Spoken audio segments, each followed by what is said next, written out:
O caso da Venezuela e o que aconteceu com o barco, você sabe, eles bombardearam o barco e 2 sobreviventes saíram dele. Depois o atingiram uma segunda vez, com a segunda bomba, e simplesmente assassinaram os 2 sobreviventes do primeiro ataque. E aqui está o que a Casa Branca está dizendo em resposta. Porque estavam comentando que há muitas repercussões acontecendo na mídia tradicional e alternativa sobre o que está ocorrendo no caso da Venezuela e nesses ataques. Aqui está o que a Casa Branca disse.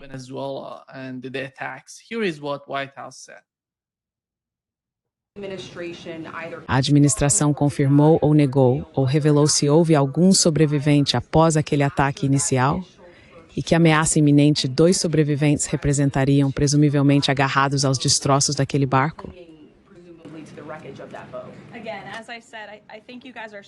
Mais uma vez, como eu disse, acho que vocês não estão realmente ouvindo com atenção a declaração que forneci. O almirante Bradley agiu totalmente dentro de sua autoridade e da lei, direcionando o engajamento para garantir que o barco fosse completamente destruído e que a ameaça dos narcoterroristas aos Estados Unidos fosse eliminada. Para quaisquer outras perguntas sobre o raciocínio dele, eu os encaminharia ao Departamento de Guerra. Obviamente, Ismail na sala. I'm glad she's taken the cross off of her neck. Sim, fico feliz que ela tenha tirado a cruz do pescoço, porque nesse caso específico, e em muitos outros antes, a cruz teria se transformado em uma cruz em chamas e queimado o pescoço dela. O fato de ela se chamar de cristã é risível. Ela mente com facilidade, mas de forma incrivelmente ruim. Cristãos mentem melhor do que isso. Ela jogou a culpa no almirante. Tirou completamente de Hegseth e de Trump, é claro, por extensão, e colocou no almirante. Deixe-me explicar uma coisa. Você provavelmente sabe disso, mas talvez seus ouvintes não saibam. Na Segunda Guerra Mundial, um MiG-109 alemão se aproxima de um B-17 americano, o B-17 lançando bombas sobre a indústria alemã. O MiG-109, um piloto de caça alemão, tem a missão de derrubar o B-17.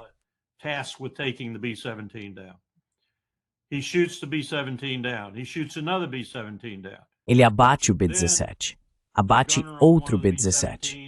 Então um artilheiro de um dos B-17, ou um P-51, ou outra aeronave de escolta, o derruba. Ele consegue sair do cockpit e abrir o paraquedas. Está descendo de paraquedas. Um dos nossos caças se aproxima e o metralha enquanto ele está sob o paraquedas. Isso é um crime de guerra. Outro exemplo. Prisioneiros alemães estão se rendendo durante a Batalha do Bulge, a contraofensiva alemã nas Ardenas, em 1944 e 1945. As tropas americanas sob custódia e enviá-los de volta aos campos de prisioneiros de guerra, os fuzilam. Isso foi um crime de guerra. Ficou conhecido como o Massacre de Malmedy.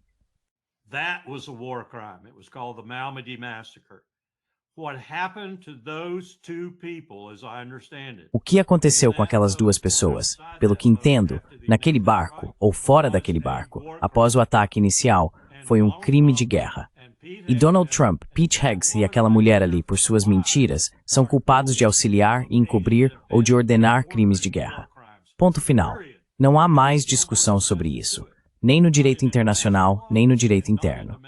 E isso é reforçado no direito interno pelo fato de que o Congresso não declarou guerra contra essas chamadas ameaças à segurança nacional, os narcoterroristas, aos Estados Unidos. Sem mencionar o fato de que toda a comunidade de inteligência credível que conheço, dos Estados Unidos, da Europa, você escolhe, afirma que Nicolás Maduro é um narcoterrorista.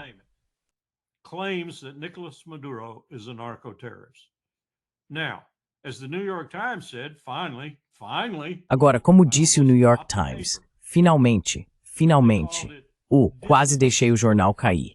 Eles chamaram isso de dissonância. Soltar Hernandes da prisão, um traficante de entorpecentes confirmado e condenado, e ir atrás de Maduro, uma pessoa que não é um narcotraficante. Isso é dissonância. Isso é dissonância política. Isso é, sabe, você acha? Tudo que queremos é o petróleo, Nima. Estamos atrás do petróleo. E sabe, Israel está atrás de outras coisas. Em parte do petróleo também. Israel vai ficar em apuros procurando gás e petróleo, porque o mundo está rapidamente decidindo que não vai mais funcionar com eles nesse aspecto. E eles conseguem a preços com desconto porque trapaceiam. regard. And they get it at discounted prices because they cheat. They cheat all the time. They don't want to deal with Eles trapaceiam o tempo todo. Eles não querem lidar com ninguém que não lhes ofereça preços com desconto para suas necessidades de energia. E é isso que eles fazem o tempo todo. Enfim, comecei a falar. Crimes de guerra. Crimes de guerra. O presidente dos Estados Unidos da América é um criminoso de guerra. Ele não é um merecedor do prêmio Nobel, a menos que eles se deturpem de forma tão grotesca a ponto de fazer isso. Ele é um criminoso de guerra. O lugar dele não é recebendo o prêmio Nobel da Paz ou qualquer outro. O lugar dele é em Haia, diante do Tribunal Penal Internacional. E ele precisa ser condenado e enviado para a prisão. Claro que isso não vai acontecer, mas esse é o mundo.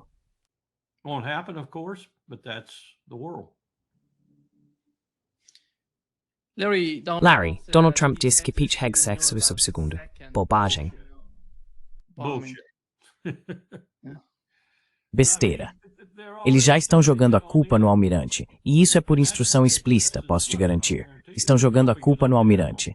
Agora, não estou isentando de responsabilidade, porque ele deveria ter dito não apenas não, mas de jeito nenhum, não vou fazer isso. Pelo que entendi do ocorrido, não veio do ar, veio de uma ilha.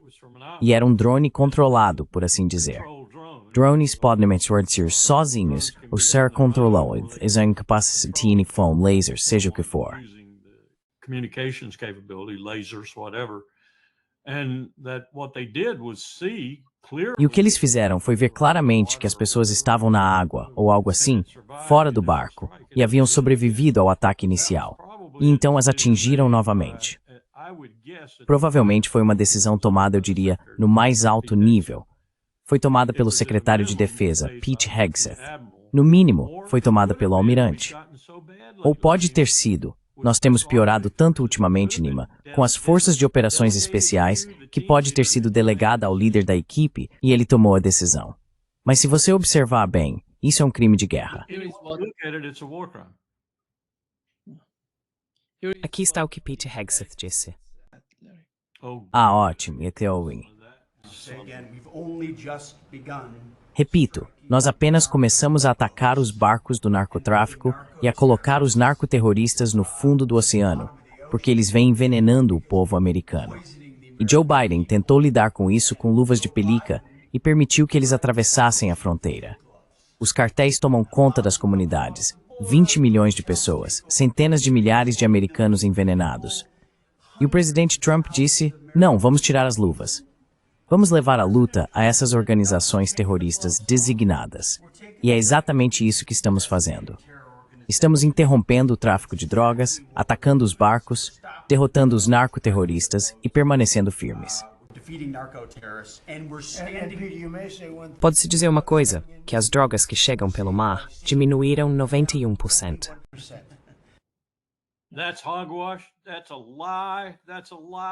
Isso é uma baboseira. Isso é uma mentira. É uma mentira tão grande que não caberia nem dentro de uma barraca GP grande. Redução de 91%. Nós atacamos mês após mês após mês no Caribe, do outro lado no Pacífico e até ocasionalmente no México, mês após mês durante um ano. E a maior redução que conseguimos foi de 11%. Eles estão mentindo descaradamente, o que virou uma profissão nesta administração. Especialmente o presidente, mentindo descaradamente. E vamos examinar isso mais a fundo. Nada vai parar o fluxo de drogas para os Estados Unidos da América, a não ser atacar o centro de gravidade dessa situação, o que os alemães chamavam de centro de gravidade.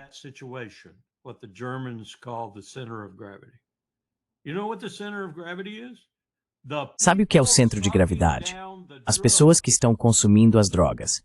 Vou repetir. As pessoas que estão consumindo as drogas, os CEOs, os COOs, os engenheiros de computação, todas as pessoas que usam as drogas, incluindo os pobres que fazem isso, porque não tem outra alternativa. Eles precisam disso apenas para viver. Esse é o centro de gravidade da guerra às drogas. É esse o grupo que você deve enfrentar para causar um impacto significativo no narcoterrorismo. Não são as pessoas que cultivam a papoula. Não são as pessoas nos laboratórios químicos fabricando sintéticos, o fentanil. Não é nada disso.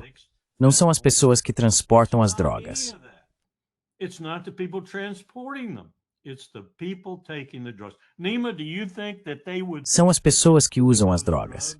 Nima, você acha que eles estariam transportando essas drogas se não houvesse quem as recebesse e usasse do outro lado? Essa é a estupidez de tudo isso. Essa foi a estupidez de Ronald Reagan, a estupidez de George H.W. Bush, a estupidez de George W. Bush, de todos os presidentes. Guerra às drogas. Idiotice. Idiotice. E mesmo assim fizemos isso. Fizemos porque era politicamente aceitável. O povo americano não quer ouvir. O Mathebikevas de sem quer ouvir. It's swahad vor tithpflu, no malkalark terroristiu. Bestar. It's not narco-terrorism. Bullshit! It's the people taking the drugs. Listen, Americans. São as pessoas que estão usando as drogas. Ouçam, americanos, vocês são o problema. Seus desgraçados que usam as drogas são o problema. Mas não estamos indo atrás de vocês. Estamos indo atrás dos pobres campesinos e outros que talvez tirem o sustento disso. E as pessoas hediondas que comandam tudo e ganham bilhões, com isso eu concordo. Mas não é narcoterrorismo. Entediante, meu bem, petty, meu bem. E um exército que vai junto com isso e faz o que está fazendo é simplesmente inconcebível. Tem que concluir agora neste momento que realmente possamos ter um golpe de Estado, porque o exército iria junto com isso. Because the military would go along with it.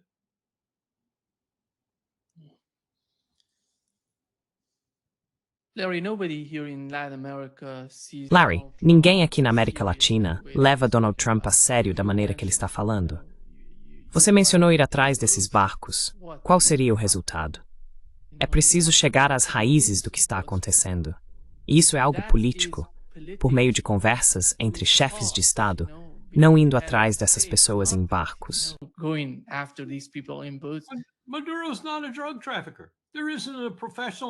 Maduro não é um traficante de drogas. Não existe uma agência de inteligência profissional no mundo, exceto talvez o Mossad, por motivos diferentes, que diria que ele é um traficante de drogas. Se ele lida com drogas de alguma forma, é algo pessoal e insignificante. Ele não é o problema. E qualquer pessoa que conheça as rotas dirá de onde vem a cocaína, e não vem da Venezuela. Dirão de onde vem o fentanil, e não vem da Venezuela. Volte e leia o livro de Misha Glenny, de cerca de 20 anos atrás, onde ele diz que 5 trilhões de dólares circulam todos os anos, orquestrados a partir de Doha, Tel Aviv, Nova York, bancos fazendo a lavagem de dinheiro e tudo mais. New York City, banks doing the money laundering and everything. $5 trillion goes down. It's probably 5 trilhões de dólares desaparecem. Provavelmente já são 10 trilhões agora, porque já se passaram 20 anos desde que Misha escreveu o livro. E ele vai te dizer que a principal questão é o tráfico de pessoas. Depois você acrescenta o tráfico de órgãos, depois a prostituição e assim por diante.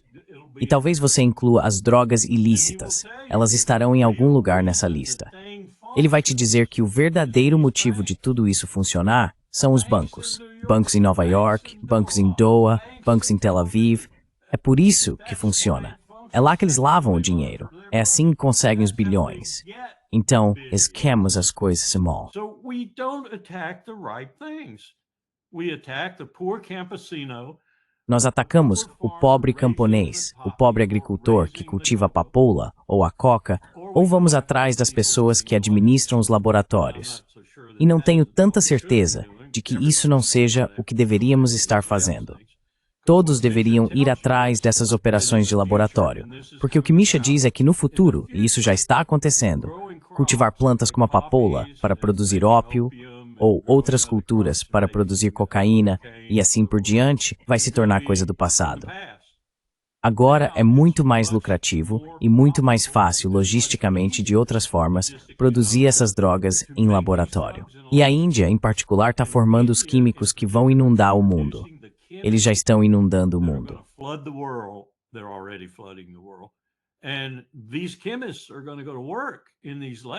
E esses químicos vão trabalhar nesses laboratórios, produzindo essas drogas esotéricas que pessoas na Europa e nos Estados Unidos vão consumir.